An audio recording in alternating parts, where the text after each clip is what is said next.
इस पात्र को देख रहे हैं? एक कुम्हार इस पात्र को बड़ी यातना से, बड़ी सावधानी से गढ़ता है। वो इसे अग्नि में तपाता है और इस योग्य बनाता है कि भीषण ताप में ये प्यासों की प्यास बुझा सके। और इस घट का आरंभ जल से होता है। यदि जल ना हो तो इसकी माटी को ना गूंथा जा सकता है और ना ही इसे चाक पर आकार दिया जा सकता है। जल इसका लक्ष्य है, क्योंकि इसे अपने भीतर जल को संचित करके रखना है।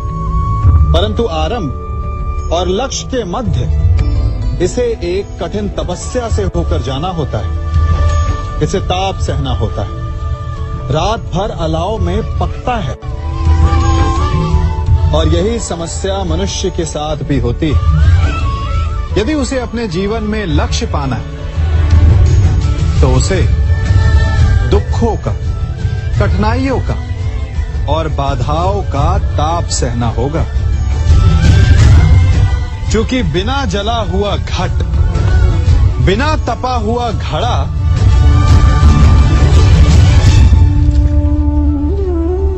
जल का संचय नहीं कर सकता। हम सबके जीवन में एक समस्या अवश्य आती है कि किसके समक्ष झुका जाए और किसके समक्ष ना झुका जाए। अधिकतर लोग ये कहते हैं कि एक स्वाभिमानी किसी के समक्ष नहीं झुकता, तो कुछ लोग ये कहते हैं कि जिसका आकार बड़ा होता है वो झुका हुआ है। विभिन्न मत हैं इस विषय में, परंतु सत्य क्या है? क्या आपने कभी इस सत्य को जानने का प्रयास किया? विचित्र पहेली है ना? वास्तविकता में ये सब परिस्थिति जन्य है। परिस्थिति के अनुसार झुकना भी उचित है और परिस्थिति के अनुसार ना झुकना भी। यदि आपको ऐसा लगे कि ये बात अनुचित है, आपके मन, आपकी आत्मा से ये स्वर उठे कि ये अनुचित है, तो ना झुकिए। ऐसा करना आपकी आत्मा को उठा देगा। और यदि आपको ऐसा लगे कि किसी की बात उचित है, परंतु अपनी आयु, अपने पद, अपने अहंकार के कारण उस बात को आप मान नहीं पा रहे, तो तुरंत नतमस्तक हो जाइए, तुरंत झुक जाइए। क्योंकि ऐसा करने से आपके अहंकार का आकार कम हो जाएगा और आपके व्यक्तित्व का कद और बढ़ जाएगा। आपने अपने जीवन में कभी तलवार खरीदी है? क्या देखकर तलवार खरीदते हैं? उसकी मयान देखकर या उसकी धार देखकर? अरे, मैं भी कैसा प्रश्न पूछ रहा हूं आपसे। ये आवश्यक थोड़ी कि आप कोई योद्धा या क्षत्रिय हो। ये भी हो सकता है कि आप कोई व्यापारी, कोई छात्र या शिक्षक हो। तो चलिए मैं आपसे ये पूछता हूं कि आप नए वस्त्र कैसे खरीदते हैं? क्या उसका रंग रूप देखकर खरीदते हैं या उसकी गुणवत्ता देखकर?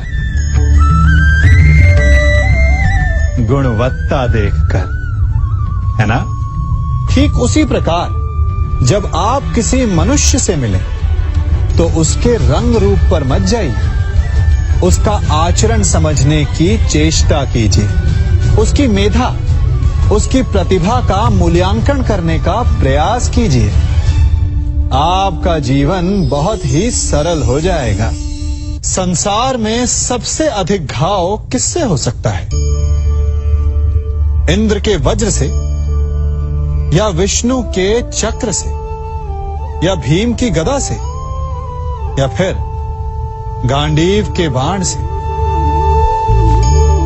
नहीं, सबसे अधिक घाव यदि कोई पहुंचा सकते हैं तो वो हैं हमारे शब्द, हमारे वचन।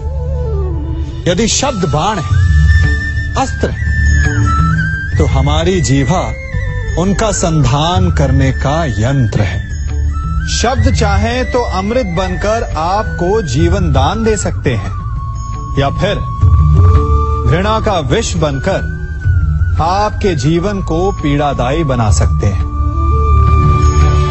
ये शब्द ही हैं जिनके घाव का किसी भी वैद्य के पास कोई उपचार नहीं। इसलिए जो वस्तु जितनी घातक होती है वही वस्तु उतनी ही अमूल्य भी होती है, और वचन सबसे अमूल्य होते हैं। इसलिए मीठी बोली बोलने का प्रयास कीजिए।